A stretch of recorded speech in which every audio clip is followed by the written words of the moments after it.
Pour que tout le monde soit assis, il doit rester les chaises filantes derrière, je pense. Ça arrive. C'est les dernières par contre. De la squat. Ouais. Après, il y a des chaises un peu plus volumineuses. l'orchestre.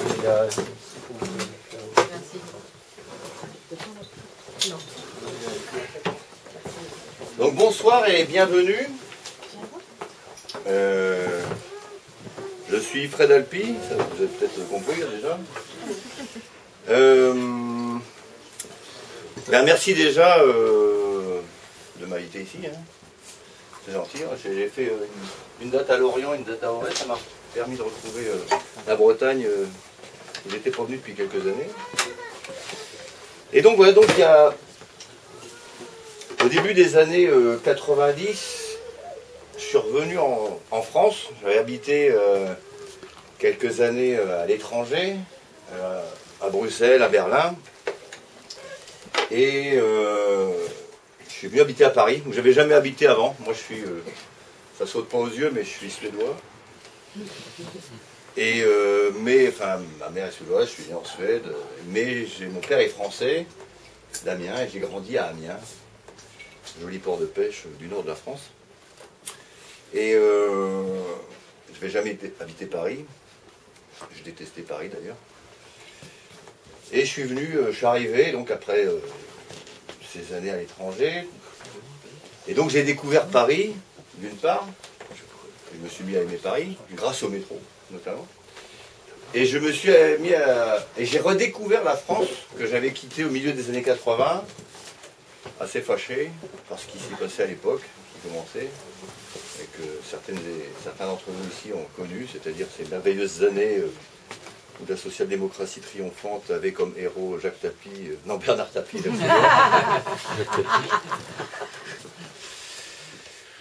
Et donc je reviens en France, juste après la chute du mur de Berlin.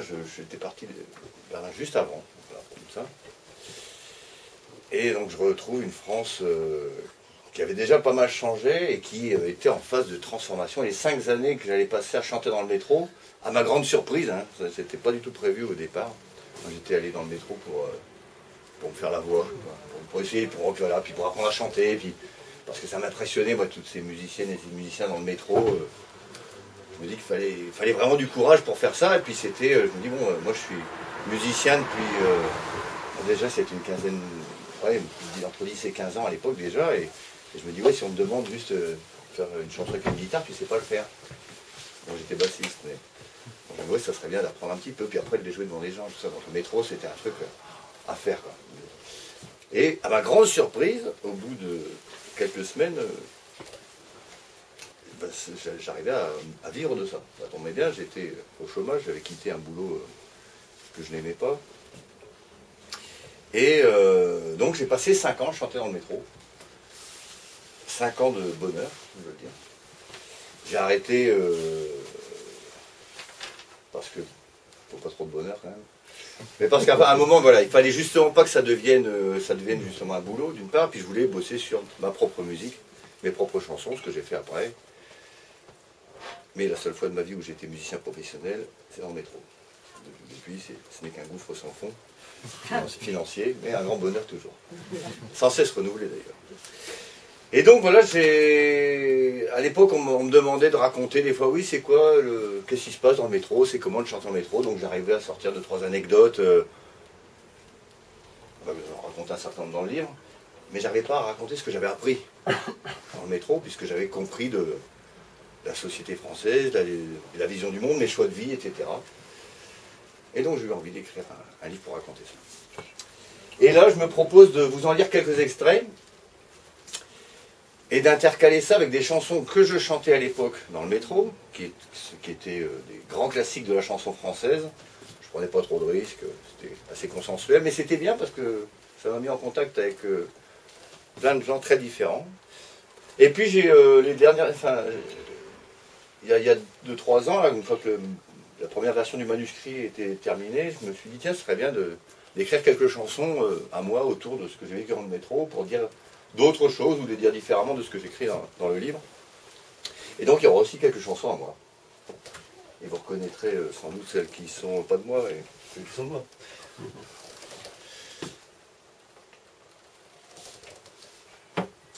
Alors, en ouverture du livre, j'ai indiqué 2 phrases. La première, c'est celle qui figurait à l'époque au-dessus des fenêtres, des wagons. C'était un extrait du règlement du métro qui disait comme ça. Il est interdit de se livrer à la mendicité, de troubler la tranquillité des voyageurs de quelque manière que ce soit, dans les trains et les parties des stations dont l'accès est autorisé au public. Paris, le 9 décembre 1968. Et c'est signé le préfet Maurice Papon. J'ai mis une autre phrase contrebalancée qui dit « Qu'est-ce que le bonheur, sinon l'accord vrai entre un homme et l'existence qu'il mène ?» C'est d'Albert Camus, qui résume à peu près tout ce que j'ai appris dans le livre. Me voilà donc planté là, devant l'entrée de la station Châtelet.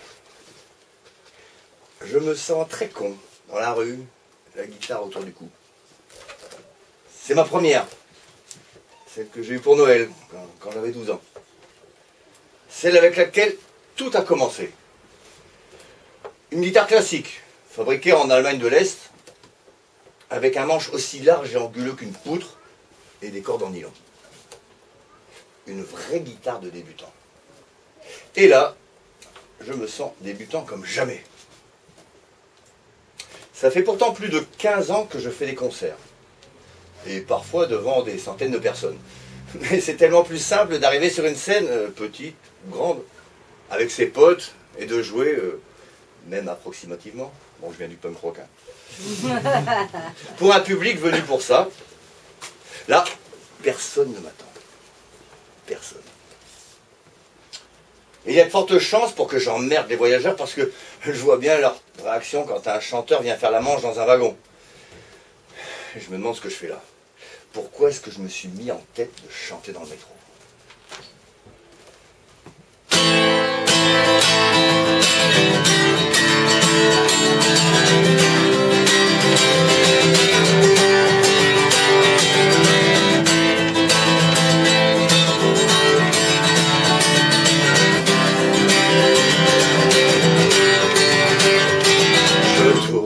Autour de la station, j'ai peur de descendre en enfer, je transpire, mais ce n'est pas de bonheur. J'entre dans le métro, je me jette dans la gueule du loup. Je ne suis pas sûr d'avoir raison, mais je ne suis plus assez fou pour encore bosser pour un patron. Je suis le chanteur du métro et j'en fais parfois un peu trop, mais je viens troubler avec bonheur la tranquillité des voyageurs. Je suis le chanteur du métro, c'est mon Olympia, c'est mon Bobino. Je bouleverse les spectateurs et la tranquillité des voyageurs.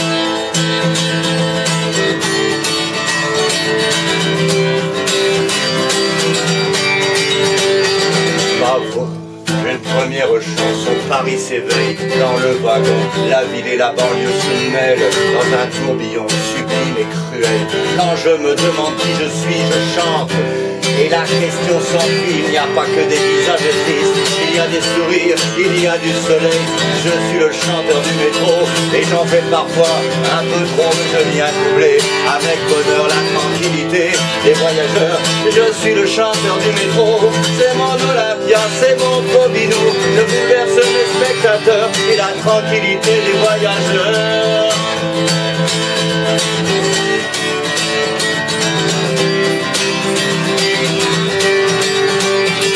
Un vieux con qui fait la gueule, mais une femme me sourit et lui, je l'oublie. Un solitaire se sent moins seul, et l'enfer devient le paradis. Des passagers de toutes les couleurs, de tous les âges, de tous les genders chantent chaque jour avec moi les refrains de l'art, de la joie. Je suis le chanteur du métro et j'en fais parfois un peu trop, mais je viens troubler avec bonheur la tranquillité des voyageurs. Je suis le chanteur du métro, c'est mon Olympia, c'est mon Bobino, je bouleverse mes spectateurs et la tranquillité des voyageurs.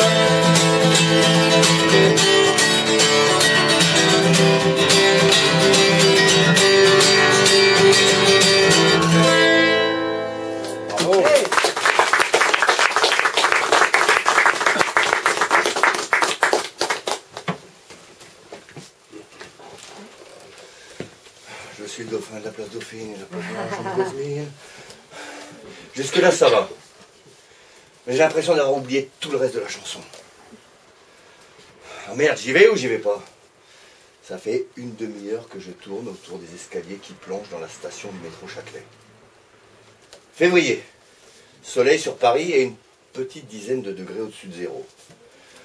Une belle lumière éclaire les façades des immeubles de la place Sainte-Opportune.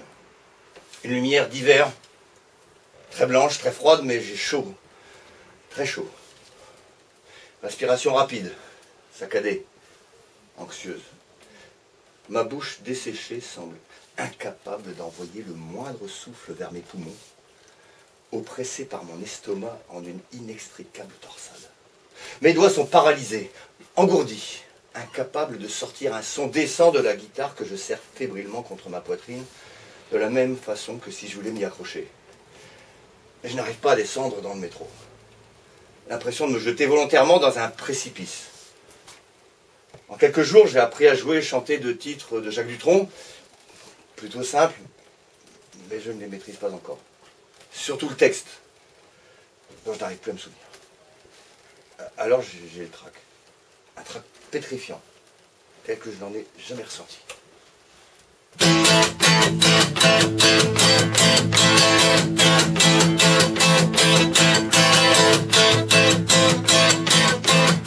J'ai le dauphin, la place Dauphine, la place Blanche à mauvaise mine. Les camions sont pleins de lait, les balayeurs sont pleins de balais. Il est 5 heures, Paris s'éveille. Paris s'éveille. Les travestis vont se raser, les stripteaseuses sont rhabillées. Les traversins sont écrasés, les amoureux sont fatigués. Il est 5 heures, Paris s'éveille. Paris s'éveille. Le café dans les tasses, les cafés, les bols en glace. Et sur le boulevard Montparnasse, la gare n'est plus qu'une carcasse. Il est 5 heures, Paris s'éveille. Paris s'éveille. La tour Eiffel a propié, l'Arc de Triomphe est ranimé. Et l'obélisque est bien dressé entre la nuit et la journée. Il est 5 heures, Paris s'éveille. Paris s'éveille. Les journaux sont imprimés, les ouvriers sont déprimés. Les gens se lèvent, ils sont brimés, c'est l'heure où je vais me coucher. Il est 5 heures, Paris se lève. Il est 5 heures et je n'ai pas sommeil.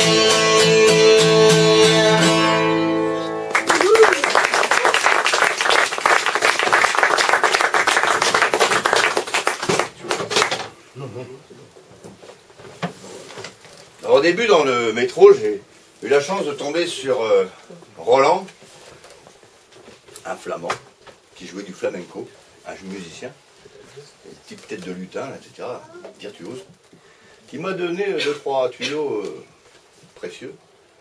Il parlait comme ça, avec un chant de Gand, il venait de Gand, je suis flamand, je joue du flamenco. Ça c'est vrai, hein, un vrai oui. Bon, je vais le faire sans accent, mais enfin vous imaginez quoi. Ouais, mais bon, hein, pas exagérer. Et il me dit comme ça, et c'est la 6, je pense qu'elle est bien pour toi. Fais juste attention à d'enfer Rochereau. C'est comme les Halles, il y a toujours plein de Rambo du métro. Hein. Ouais. Et ça se passe comment quand on tombe dessus? C'est des gros cons. Ils cherchent qu'une chose, c'est de te cogner dessus. C'est des fachos. Ils sont vigiles parce qu'ils sont trop cons pour être flics. Ils provoquent pour dire que c'est de la légitime défense. Ils font les cow-boys. Hein. T'as déjà vu leur tête, leur façon de marcher? Il n'y a pas longtemps, ils ont cassé la guitare d'un de mes potes juste parce qu'il sortait pas assez vite du wagon. Ouais, c'est vrai qu'ils ont l'air de se la raconter grave. C'est des frimeurs. Ils se prennent pour un gang. Même quand ils rencontrent une autre équipe de chez eux, ils se regardent d'un air bizarre. Fais gaffe quand tu les vois. Bon, merci du tuyau, hein. Bon, il y a une rame qui arrive pour toi. Moi, je continue sur la vitre. Allez, un de ces quatre. Les années 90, c'était ces merveilleuses années. On a commencé à voir des milices privées arriver, des vigiles dans le métro. Après, il y en avait partout, dans tous les supermarchés, les rues, partout. Mais l'expérimentation, ça a été le métro. Les critères de recrutement étaient peu rigoureux.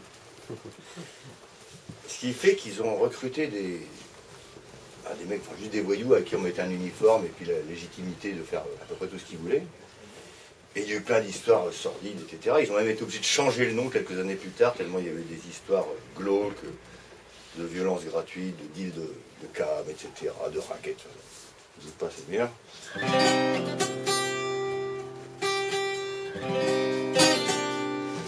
Et donc j'ai composé une chanson en hommage au vigile.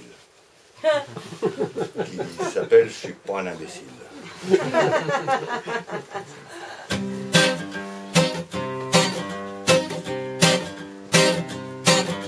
Dans toutes les stations et dans tous les couloirs, sur les quais, dans les trains et dans les gares, je prends mon air méchant pour impressionner les passants. Et mon air charmeur quand je suis dragueur. Je suis pas un imbécile, la preuve, je suis devenu vigile. Flic, c'était trop compliqué.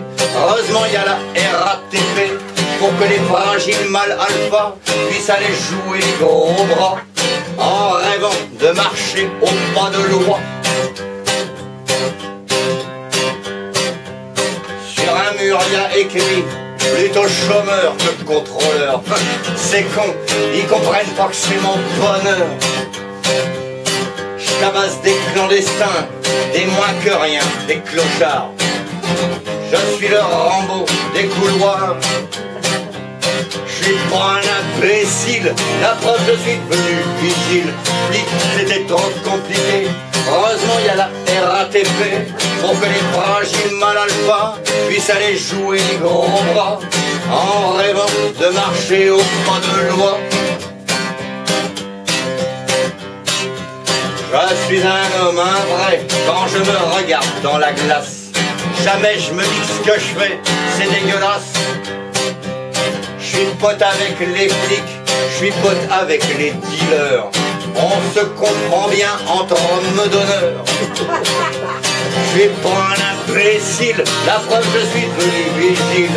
Dis que c'était trop compliqué. Heureusement il y a la RATP pour que les fragiles malfats puissent aller jouer les gros bras en rêvant de marcher au pas de loi. Mes collègues sont sympas, ils sont taquins, ils sont coquets. Pour compenser tant de virilité, on se marre bien sous les douches, on se touche la bite pour rigoler. Mais je vous jure, on n'est pas des PD. J'ai pas un imbécile, la preuve je suis devenu vigile. Dis que c'était trop compliqué. Heureusement il y a la RATP pour que les fragiles mal alpha puissent aller jouer les gros bras en rêvant de marcher au pas de loi. En rêvant de marcher au pas de loi.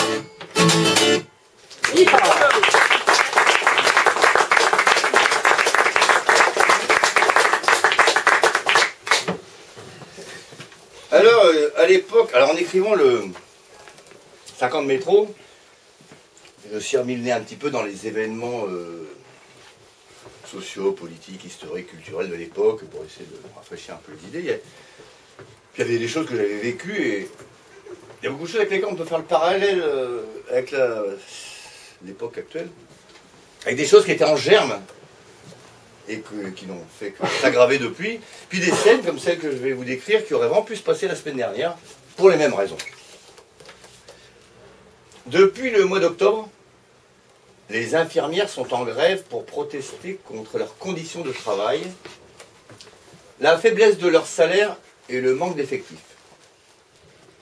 Elles ont déjà manifesté dans la rue à plusieurs reprises, et certaines ont décidé de camper devant le ministère de la Santé, avenue du Ken, dans le très huppé 7e arrondissement. L'image de leur campement a abondamment circulé, le contraste flagrant entre le luxe des bâtiments du quartier et l'apparence de camps de réfugiés de leurs abris de fortune frappant immédiatement les esprits. Aujourd'hui, une nouvelle manifestation est prévue et, au vu de la foule anormalement présente à cette heure-là sur la ligne 8, elle sera très fréquentée. Petite ellipse temporelle, 2 heures plus tard. À la station La Motte Piquet-Grenelle, je constate beaucoup d'agitation sur le quai. Les portes s'ouvrent. De nombreuses infirmières se ruent dans le wagon. Certaines sont en larmes et d'autres ont même le visage en sang. Une odeur âcre de gaz lacrymogène se dégage de leurs vêtements et les yeux de tous les voyageurs, dont les miens, se mettent à piquer. Je cesse immédiatement de chanter, ce n'est plus le moment. On entend des cris au loin. Et une infirmière dit « Les copines sont en train d'être matraquées, gazées par les CRS, et on ne peut rien faire. Pourtant tout se passait bien. On ne comprend pas pourquoi ils ont chargé. » Pour ma part, je comprends surtout que les CRS ont reçu l'ordre de charger une manifestation majoritairement composée de soignantes, pacifiques, non pour des raisons de sécurité publique, mais uniquement politiques. Le pouvoir ne peut laisser se développer un mouvement qui attire la sympathie et le soutien d'une large frange de la population et qui pourrait questionner la pertinence des politiques d'austérité. En termes de communication étatique, la mode est donc aux postures autoritaires et martiales. Les marchands de peur sont les nouveaux conseillers du prince.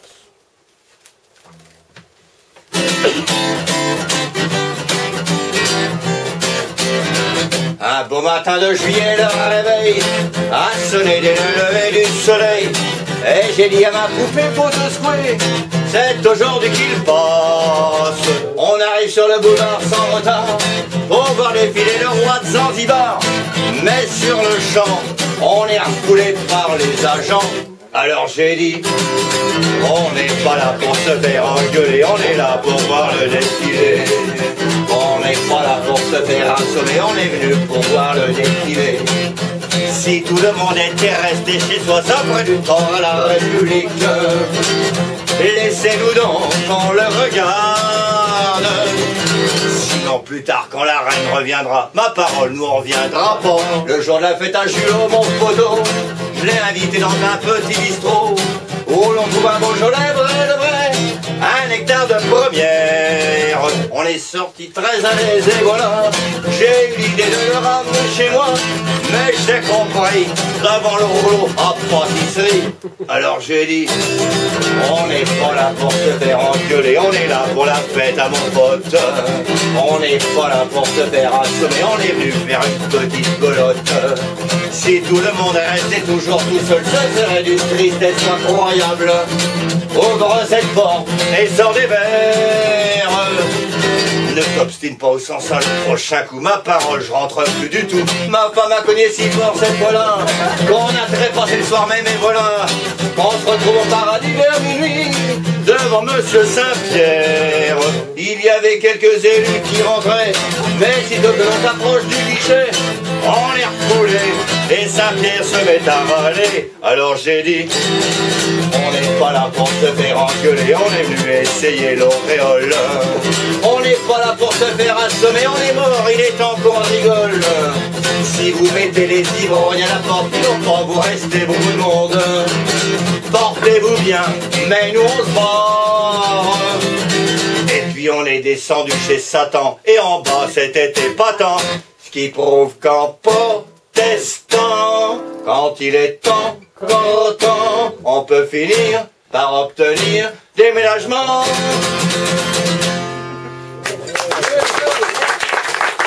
Elle n'est pas de moi celle-là.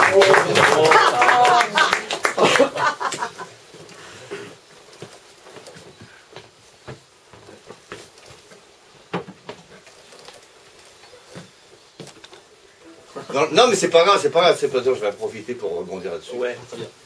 C'est parce que moi j'ai déjà entendu dire, ouais, le métro maintenant c'est pas sympa, les gens ils sont tous le nez dans leur smartphone. Bon à l'époque c'était pas sympa non plus, hein, ils étaient tous le nez dans leur journal, quoi, dans leur livre. Ça n'a jamais été un lieu où les gens ils discuter, rigoler entre eux. Hein. Jamais quoi. Mais moi, j'ai vu des gens sourire tous les jours. J'ai vu des gens, voilà, il suffisait pas grand chose, voilà, qu'un peu de chanson, et tout d'un coup leur visage changeait. Alors voilà, quelqu'un qui faisait la gueule. Mais sinon les gens, voilà, c'était des gens de bonne humeur, etc. Bah, ça m'a redonné espoir en l'humanité. Et donc, deux salles, deux ambiances.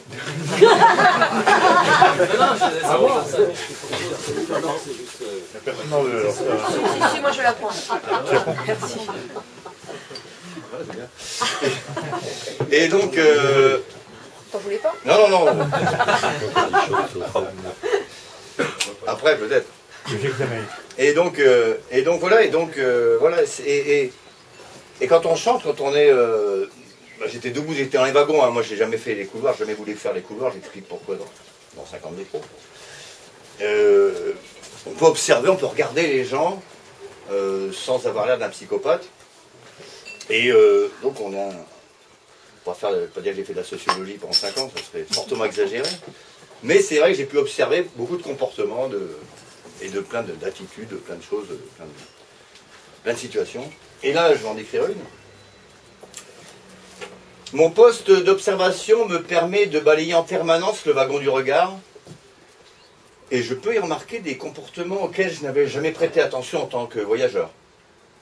Je les ai probablement en partie adoptés. Par exemple, dans la façon qu'ont les hommes et les femmes d'occuper l'espace, et qu'on pourrait croire dictée par des considérations strictement anatomiques. Lorsque le métro est moins fréquenté, les hommes ne s'assoient pas sur les sièges du métro comme les femmes. Pourtant, lorsqu'ils sont assis à côté de l'une d'entre elles, la plupart des hommes continuent à se tenir assis de la même façon que lorsqu'ils sont seuls. Les jambes et les pieds nonchalamment écartés, pour s'aérer les couilles, diront-ils naturellement, ils occupent le plus de place possible sans se soucier de leur voisine qui tient, elle, les jambes soigneusement repliées et serrées, son sac sur les genoux. Les balancements, les accélérations et les ralentissements, quelquefois brutaux du métro, accroissent les contacts physiques que l'homme semble ne pas remarquer, mais dont je doute fort que les femmes les désirent. Les mâles ne se laissent aller à cette proximité physique qu'avec les femelles, car, curieusement, dès qu'ils ont un autre couillu en tant que voisin, ils font en sorte que leurs cuisses ne se touchent jamais, ou le moins possible. Sans toutefois trop les serrer pour ne pas paraître assis comme une femme, et déclencher une suspicion d'homosexualité de la part de ce voisin. Il n'est pas rare que cette terreur de passer pour homosexuel frappe surtout ceux des hommes qui affichent leur masculinité de façon caricaturale et ostentatoire. Ceux-là même qui, souvent, fascinés par la prestance d'autres hommes virils, recherchent l'entre-soi de leur compagnie en fréquentant de préférence des communautés composées exclusivement de leurs semblables, nombreuses dans une société patriarcale telle que la nôtre. Une chanson sur les femmes dans le métro.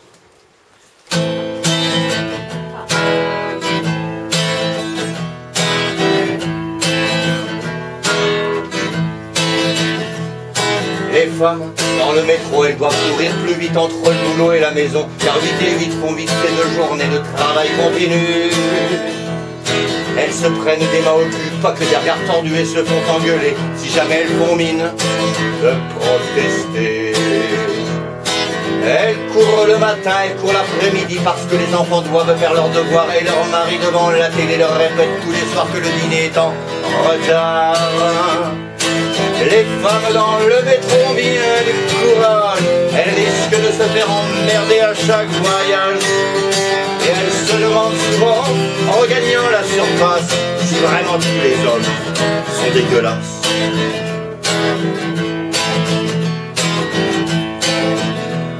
Les femmes, dans le métro, elles donnent toujours plus mais gagnent toujours moins. Et depuis que je suis né, il y a un moment déjà, ça n'a jamais changé. Elles restent les filles de leur père, les femmes de leur mari, les mères de leurs enfants, et parfois néanmoins maîtresses de leurs amants et de leur destin. Elles n'ont pas lu Christine Delphi, mais le principal ennemi, elles le connaissent bien, savent que le féminin assis dans le canapé, c'est de s'embrocher dans la cuisine encore aujourd'hui. Les femmes dans le métro ont bien du courage, elles risquent de se faire emmerder à chaque voyage. Elles se demandent souvent, en regagnant la surface, si vraiment tous les hommes sont dégueulasses.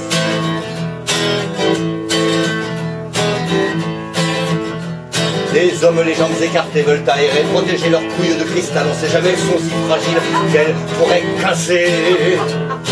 Ils prennent toute la place pour montrer leur pouvoir et bien marquer leur territoire dans le métro aussi. Ils sont tellement fiers de leur zizi. Ces mêmes hommes qui se plaignent de toutes ces femmes tristes, de toutes ces femmes seules, mais aussi surtout de toutes ces féministes et de toutes ces lesbiennes séparatistes. Les femmes dans le métro ont bien du courage, elles risquent de se faire emmerder à chaque voyage. Et elles se demandent souvent, en regagnant la surface, si vraiment tous les hommes sont dégueulasses. Les femmes dans le métro ont bien du courage, elles risquent de se faire emmerder à chaque voyage. Et elles se demandent souvent, en regagnant la surface, si vraiment tous les hommes sont dégueulasses. Bravo. Le propriétaire du vélo blanc avec la cagette sur le point de bagage, est-ce qu'il peut éventuellement le bouger ça gêne une dame qui habite juste à côté, juste derrière. Ouais, je vais le montrer. Personne. Non, le vélo blanc, un vélo blanc avec une cagette. Non, une fois, deux fois. Non. D'accord, je peux lui dire. Mais la plaque, c'est quoi? L'immatriculation? C'est dans ce sens-là. C'est pas un sigle police, Non. Alors, dans le métro, on rencontre tout type d'individus. La scène qui suit se passe dans le 16e arrondissement de Paris, donc le plus cher de Paris, le plus bourgeois de Paris. Changement de wagon à la station Passy. Dès mon entrée, un jeune homme très aristocratique, bien que barbu, vêtu d'un pull à col roulé rouge et une revue intitulée « La cause du communisme entre les mains », se met à crier « Oh, il y en a marre de tous ces mendiants qui viennent nous harceler. Tu peux pas avoir un vrai travail plutôt que de vivre au crochet des travailleurs. Quand on veut, on peut. Il y a du travail dans les usines. T'es un sous-prolétaire, un subfaisandé du capital et de la bourgeoisie décadente. » Avant de sortir rapidement pour rejoindre le wagon suivant. Oh, j'adore recevoir des conseils de la part de jeunes bourgeois sur deux et en provisoire poussée de rébellion. Et étant donné le ton de sa voix et sa physionomie, il est fort probable qu'il habite le quartier, aux frais de ses parents, dans un de ses prétentieux appartements haussmanniens. Je l'imagine en crise d'adolescence attardée, sa famille supportant mal qu'il soit en fac de sociologie plutôt qu'en école de commerce, attendant de reprendre l'entreprise familiale ainsi que c'était prévu. Je ne suis toutefois pas surpris par les propos m'incitant à aller chercher un vrai travail. Je m'y attendais, je dois le dire. Même s'ils sont rarement exprimés de façon aussi caricaturale par quelqu'un qui ne sait certainement pas du tout ce qu'un vrai travail représente. Bien des regards désapprobateurs dans ma direction expriment régulièrement cette idée, alors qu'elle n'émane que rarement de la bouche d'un apprenti commissaire du peuple. Un vrai travail. Voilà, j'ai déjà donné, merci, et ainsi pu en savourer l'étymologie, tripalium, cet instrument de torture utilisé par les Romains pour punir les esclaves rebelles. Achevant de chanter dans ce wagon, où les imprécations du jeune barbu n'ont pas empêché les voyageurs de me faire bon accueil, je me dirige vers le suivant, où je retrouve le camarade donneur de leçons. Dès qu'il m'aperçoit, il se met à crier « Non, non, sors d'ici, va travailler. Les saltimbanques sont les ennemis du peuple. Ils le distraient de la voie du communisme. » Un passager lui répond « Ah, ça va, on a encore droit d'être libre. Oh, le peuple n'a pas besoin de liberté, car la liberté est une des formes de la dictature bourgeoise. C'est Lénine qui a dit ça. Ah, Lénine est un con. » Alors, bon, l'argument est clairement un peu court. Mais il suffit pour l'instant à le faire taire. Oh, il commence à me fatiguer avec ses leçons de maoïsme mal digérées, sa tête à s'appeler Charles-Henri. Un vrai travail.